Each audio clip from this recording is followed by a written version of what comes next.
On this episode of Therapy Bites Art Lab. Stress is scary because it can kill you quicker than a flesh-eating zombie, right? It can cause heart attacks and just shrink your brain and cause your heart to explode. Well, not so much. And on this episode of Therapy Bites, we're going to dispel some myths about scary stress, spooky stress, and set you straight when it comes to all things psychology related to stress. Join us coming up. Welcome to Therapy Bites Art Lab, where Dr. Heath and his special guests share real-life stories of helping and healing, fresh from the actual therapy couch, while taking a bite out of common counseling missteps and misconceptions. And now, here's Heath and the T-Ball team. Here he is. He's on the mug here. Hey, get these from our Shopify store. We make almost nothing out of them. We just think they're fun, and they spread the message. And this particular mug says, if you have a hard time shutting people up, try listening to them instead. And what's around it, and you wouldn't know this unless you got it, but I'll go ahead and tell you, is gas tape, government-approved speech tape.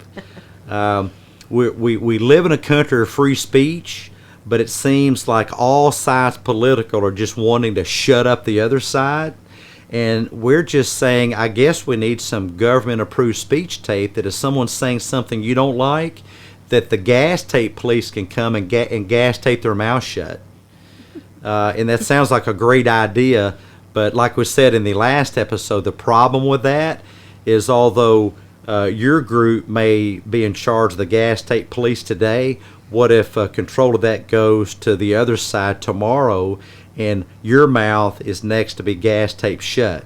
You see, what's good for the goose sometimes we don't think is good for the gander, but we're all in this together and we need to protect each other's right to speak our opinion. A real quick thing, I'm not talking about speaking truth. There's no such thing as my truth, your truth, their truth. Truth is about as singular as granite. You know, let's not mess with truth. What you're talking about is perspective.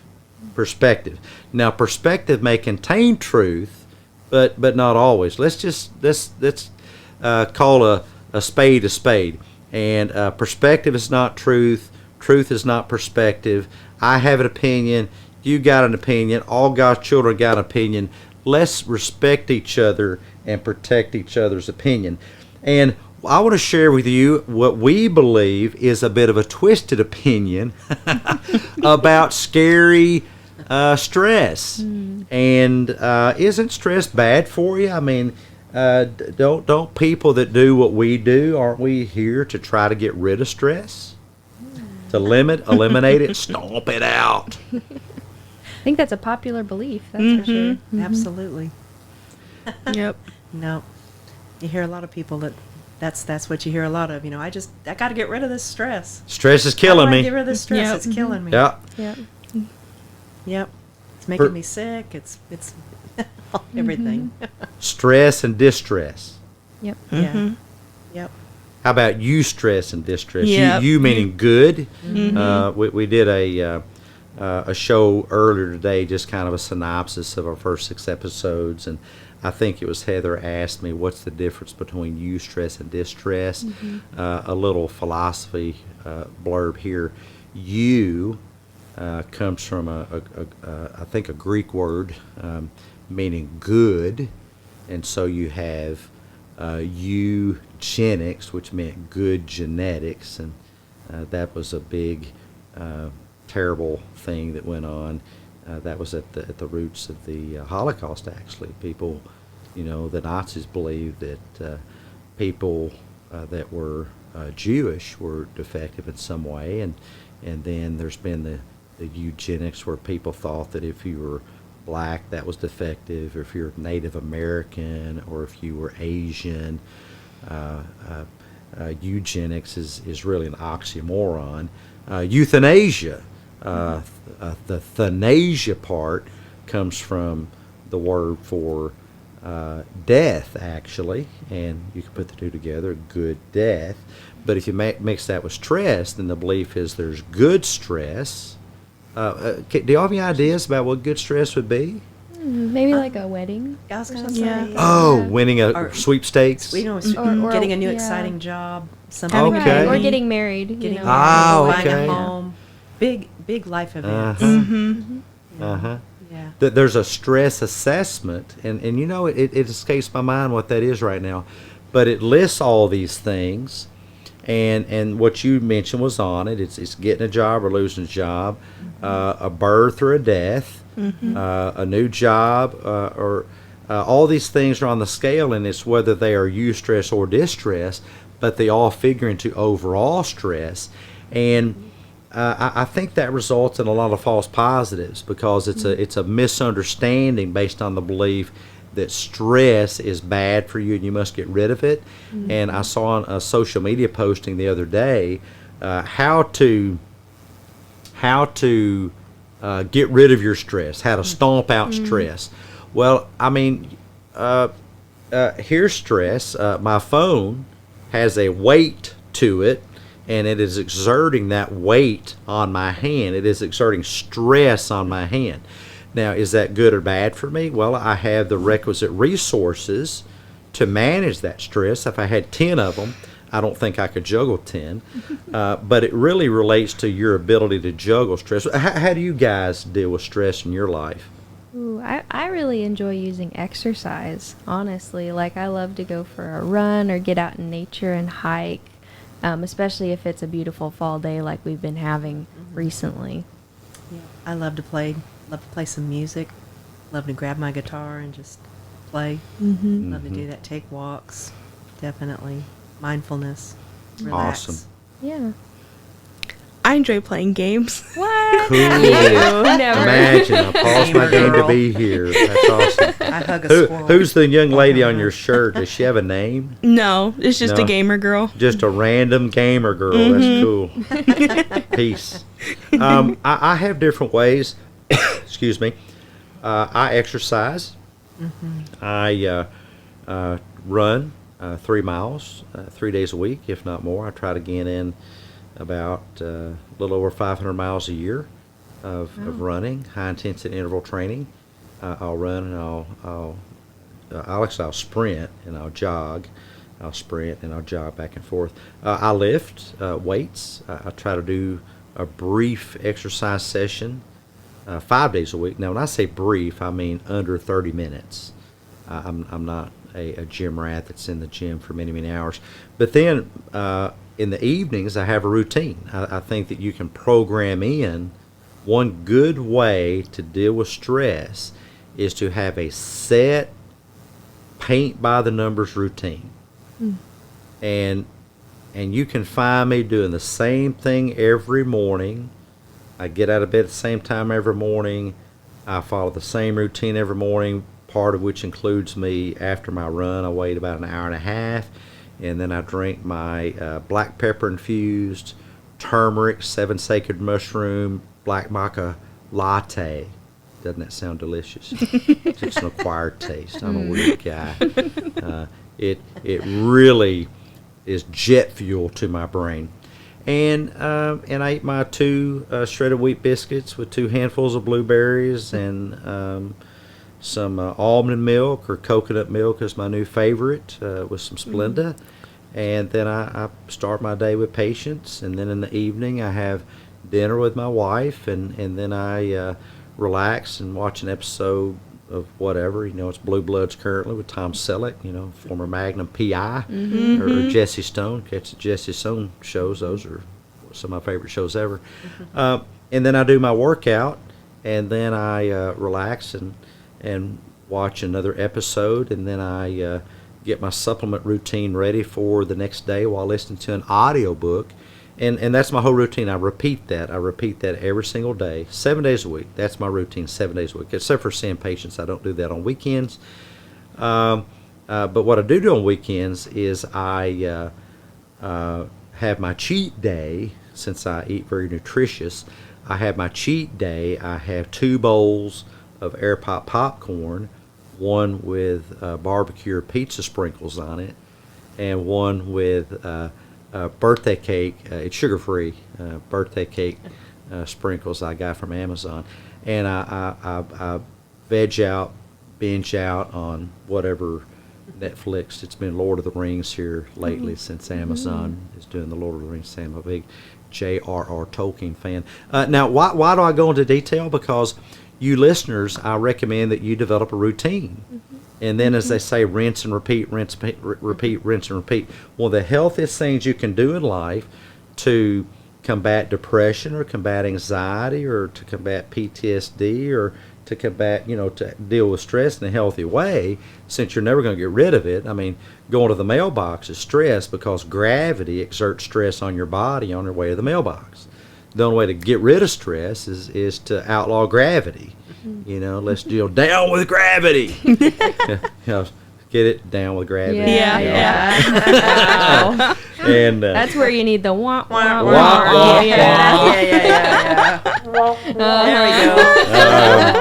go. Dropping the ball in the wah wah. Yeah. But there's no way to get rid of stress. All we can do is learn how to coexist with it in a healthy way. The more you catastrophize it, the quicker it will have an adverse effect on you, but it's not the stress, it's the catastrophization. One thing that I've found recently that's been helpful with stress too, I do enjoy playing video games, but I've also been utilizing, have you seen those diamond pictures? They're almost like paint by number, but they're done with little diamonds that you put on the end of a stick, and you've got to put them on, you got to stick them on there. Like the paper itself is sticky, and so they just stick on there, and then it creates like a really pretty picture. Ooh, I have not. They're really good. What's that called? They're diamond pictures, like diamond art, Diamond dots. Diamond dots, yeah. Diamond dots. I've heard of Dippin' Dots, but that's ice cream. Oh, those are good too. Yeah, And then another book that I found is it's a YouTuber that I watch. She created a create this book. Yeah, create this book. Yeah, create this book, and she basically just gives you a book full of prompts, and you can draw or paint or color. Like some of them are, what's music to you? Like when you hear the word music. And so I've also found it helpful in therapy with clients to help explain perspectives, because what's music to me may be different from music with you. Oh. That's magical. Yeah. Because I've had some clients where they've like done records or CDs or a concert, like they've drawn out a concert, where other people just did like headphones or music notes or wrote a song, and so it's really fun. I think that's awesome. I've had patients that are big into scrapbooking, coloring, therapeutic coloring books. I mean, go figure. I was always, not one to color inside the lines. Go figure. And, even psychologically, we're here to break some walls down and challenge the ivory tower psychological establishment, big box mental health, and the pharmaceutical industrial complex. My coloring book would be smeared all over. I'm anything but compliant. But those are great things, and I think you kind of have to find your jam when it comes to dealing with stress, because stress is going to be there. Right. It's all in how you dealt with it. What have you guys heard about the research on stress? Any knowledge specifically of the research on stress? I have heard recently, we saw a really neat TED Talk where a lady was talking about, they did research, and they researched quite a large group of people, and they followed them for several years. I want to say 7 or 8 years. And the ones who died, the ones who died early were the ones, they all had equal stress, but the ones who died early, it was what they believed about the stress, what they told them about the stress. The ones who had the same stress but had healthier thinking were healthier overall, because it even helps your cardiovascular system. It's just healthy. It's your thoughts. It's what you're telling yourself and what you believe. And what can you tell yourself? Oh, goodness. I think normalizing it is a big thing. And what would I say? Just that, stress is a part of life. Kind of like when you're going to the gym, it's always hard when you first begin, but then you notice that those weights get easier. You may start out with 2 pounds, but in a few weeks, maybe you're at 5 pounds, and then maybe 10. And then it's always hard when you first start that new weight, but it gets easier. And just like with stress, like, you may be in a stressful situation, but if you're telling yourself, oh, this is horrible, and catastrophizing it, it makes it more difficult and harder to deal with because you're blowing it out of proportion. But if you're telling yourself accurate things, having those accurate, realistic thoughts, A.R.T, then it makes it where it's more manageable. Like they say, you can't eat an elephant in one bite. You have to take it bite by bite by bite. It's kind of the same thing with stress. Yeah, and I think if you look at things as opportunities instead of catastrophes, like you were saying, when difficult things come up, stressful, difficult things, you can either look at it as a catastrophe or this is an opportunity for me to learn something new, an opportunity for growth. Heard an old preacher say one time, when you get out of bed in the morning, you have two choices. You can say amen or oh me. Yeah. And I think it's a way of starting your day. I mean, for myself, all my days are busy. I hear people talk about being bored. I have literally no conception of how that would be. That is almost an alien planet to me, because I wake up and then I look and it's time to go to bed. Yes. Goodness, where the whole day go. But I wake in the morning before my alarm goes off. I have an alarm, but I always wake up before my alarm goes off. And I look at the day with excitement and curiosity. What is today going to bring me? And here's another day I get to do something. Yes. Marcus Aurelius, the famous philosopher king of Rome. You're listening to Therapy Bites Art Lab, bite-sized therapy for your brain with Dr. Heath and the T-Ball team. The best advice on the net. No copay required. You can think of him as a combination of Putin and all the land he rules, and the United States, and the king of Saudi Arabia. I mean, Aurelius ruled all the known world at the time. And what did he tell himself when he got out of bed in the morning? And this is the Roman emperor. This is somebody who could have you beheaded, or you hung, or crucified, or whatever if he chose. But he told himself, I arise to do the work that is appointed to me, the work of a human. Yep. Amen, he would say when he got up, meaning so be it. Amen, and so be it, literally. And that's what I do. I look forward to the patients that I get the opportunity to talk to, and to work with you guys, and to make these educational podcasts, and to create all this cool stuff. I look forward to creating as much beauty in my world as I can. Now, I will say a little caveat here. I also believe that my job is to comfort the afflicted, but also to afflict the comfortable. And man, do I love that second one. As I said earlier, I'm not Samson with the jawbone of the ass. I am the jawbone of the ass. And if you're in a debate with me on social media, I'm sure you understand that firsthand. I tell people, you don't really know who you pick to debate with here. You should be careful who you pick a debate with, because I don't stop. I love debate. I make myself mixtapes, and I play this stuff back to me, and I'll screenshot this stuff that people say, and it's some really nasty, twisted stuff, But I read it to myself. I stole that from David Goggins. He uses a lot of choice words that I don't use, but I do. I screenshot this crap, and it's really nasty crap, but it's really just words printed on a page. I don't integrate that into who I am. But does that exercise some stress? Yeah, that is a stress, because what am I thinking? I'm thinking, how can I get the upper hand in the debate? I mean, see, I'm wanting you to be good.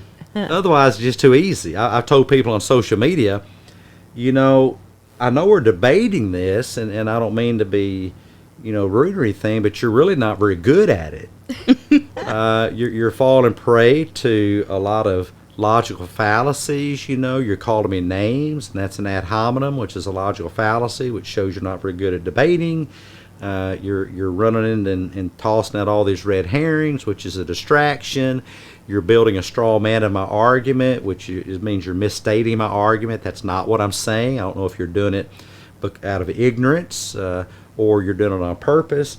But see, I am feeding off of that stress, which is what my point is. Stress can be there to motivate, to actually empower you, not to do bad things to you. But it's Dr. Kelly McGonigal on the TED Talk who points out that, and she can say it so much better than I can, but this is your body leveraging all these resources to help you perform. Right. Oh my goodness, soak that up, I mean, that makes you like Superman or Superwoman standing in the sun, soaking up the radioactive energizing rays so that you can go out there and kick some proverbial behind. And but most people look at the stress, it's going to kill me, and they awfulize it. That's a word that Eric, oh my goodness, I lost his name. Erickson? No, not Eric Erickson, but what's sounded good. What's my guy's name? The shock jock. Albert Ellis? Albert Ellis. How There can you I go. forget Albert Ellis? That's an Ellisism. Awfulizing it and treating it like a catastrophe is actually going to make you die quicker. That's what the research says. That in matched samples, people with very high stress actually died less quickly than people with low stress, but that was dependent on their perceptions of stress. Yeah. And it's just amazing, as the host pointed out in that video. You can catch that. Look at just Google stress and Kelly McGonigal. It's something everyone should watch, and just transform your view of what you think stress is. There's so many inaccurate beliefs out there about stress, and of course, it's not the stress that causes heart attacks, but what you decide to tell yourself, catastrophizing it, because you're keeping yourself in a constant state of fight or flight by demonizing stress. Now, let's apply that to anxiety. If you're always running around saying this anxiety is going to kill me, you've got the same effect. But it's not the anxiety. It's because you've told yourself the anxiety is a grizzly bear, but there's no grizzly bear. You've told yourself that the stress is a flesh-eating zombie. There's no flesh-eating zombies. And you were talking about what you can do, to help with the stress, and talking about perspective. I had a great example last week, because you had mentioned in another podcast, that Heather and I were in a car accident, and I'm pretty sure, I'll find out this week, but I'm pretty sure my car will be totaled, and the person was uninsured, and a lot of difficult things, and we went to the ER, and we've had a lot of things in our family happen this year, difficult things. And I was sitting there, it was the night of the accident, and my husband was there, and I said to my husband, we've had a lot of really difficult things happen this year. And I said to him, we're either doing something really right or we're doing something really wrong. And he looked at me and he said, how about we look at it like this? We've been given a lot of opportunities we normally wouldn't have had to bless others. And it's true. He was talking about, how anytime he's been in the hospital or when we were in the ER, we always talk to the nurses and just anybody that comes in the room, try to lighten their day, because they're under a lot of stress and they deal with a lot of difficult people. He and Sarah's car was stolen too, just like a couple months ago.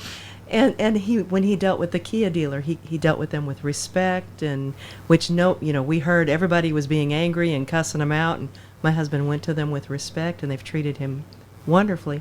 But what a wonderful way to look at it. That's a very good, and that lightened my stress when I took that on myself. The best thing I think we can do when we're in a tough situation is how can we serve others? How can we show kindness? How can we show courtesy? And that really helps us. It's really a very transformative thing to sacrifice for the people instead of just being more of the same part of the me generation. And be thankful for what you do have. Focus on the thankfulness. And in the newsletter, I think it was one of the Couch Crumb quotes that we had a few episodes ago, or a few editions ago. It's their quote, instead of saying, why me, ask what now. Hey, Right. cool. Yeah. Yep. Dr. Absolutely. Eva Eager. Instead of why me, ask what now. What do I do now? Right. What's next? What's Exactly, next? because why me gets me nowhere. No. One step at a time. What is the next step? Well, what are some of the upsides of transforming your views on stress? You'll live longer. Cool. Yeah, Yep. absolutely. Yep. Absolutely. Life will be more pleasant. Yes, you'll probably get more things done, more productive things done. Yeah. Better Yes. relationships. you And I know. was hoping you would say that. I was waiting on the relationship thing. See, a lot of people in relationships, they let stress wedge them apart when we can leverage stress to knit us together. And that's the question. Realize that under stress, your amygdala is going to be speaking up.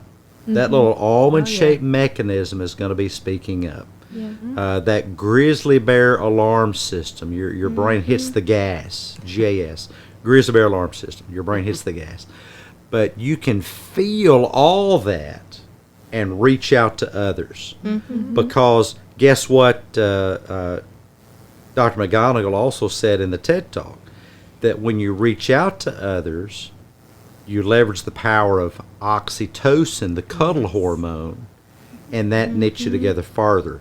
But you can't be knit together if you're in separate rooms and separate beds and separate houses and separate lives and separate brain spaces. Psychologically, we have to reach out, and then the rest, well, kind of takes care of itself.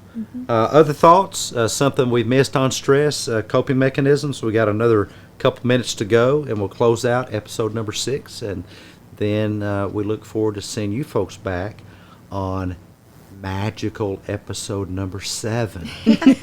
What's it going to be about? You'll have to wait and see. And I was also, I held up my phone because putting these down sometimes can help too. Yeah. Putting away Yes. social media Getting and off actually getting off social media, Yes. getting off of just your phones in general, and having a conversation with another human being, whether it's a family member, a friend, that can also reduce a lot of stress. I've got a challenge, something that I bet a lot of our listeners have never done. And instead of reaching out to somebody this week with a text or an email, grab one of these. This is a piece of paper. I don't have a pen with me, but there's also these things called pens. P-E-N. There's also things called pencils. P-E-N-C-I-L-S. Look it up. There's a thing called Google. Paper pencils. And you'll need something else. You'll need an envelope and a stamp. You can get those at the post office. I don't think you can get those from Amazon, but I've not tried. And write someone a letter. I mean, it'll blow them away. Write them a letter. You will reduce your stress by writing someone a letter. And you might even get in the habit of bringing back the long-lost art of letter writing. But in the letter, do this, because this is going to really potentiate and really supersize and embiggen the effects of writing the letter. Let that person know how grateful you are to them. Grateful is a muscle. We did a social media meme on that gratefulness is a muscle that can be practiced daily. You can practice when you're practicing your mindfulness by thinking of something that you're grateful for today. But put in that letter how you're grateful to that person. Write them a Halloween letter. Tell them how grateful you are that they are your treat. Aw. No. Pets is another one. Yes. Pets are great for stress. Petting it. I read something about petting a dog. You know, how the benefits, the health benefits of petting a dog. Absolutely. That's why there's so much pet therapy, and especially equine therapy. Yeah. I advocate for adopting animals. Let me just say, make a commitment. Don't adopt an animal on a trial basis. Please, please, please, please, please, please, don't do that. This is a sacrificial commitment.